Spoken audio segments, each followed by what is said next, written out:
গাজীপুরের কালীগঞ্জ থানার জামালপুর ইউনিয়নে ঘটে গেল এক নির্মম ঘটনা। বাবার হাতে ছেলের হত্যা।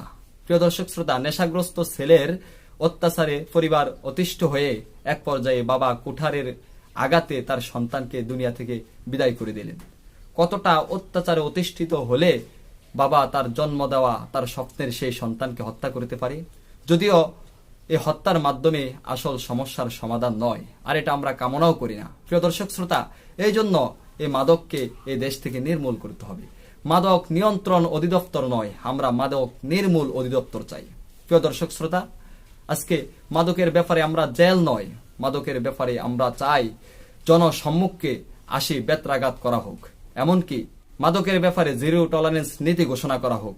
5 স্টার হোটেল সহ যেখানে মদের বার রয়েছে সেগুলা বন্ধ করতে হবে, আর এর মাধ্যমে হয়তো এই সমাজ মাদক মুক্ত একটি সমাজে পরিণত হবে বলে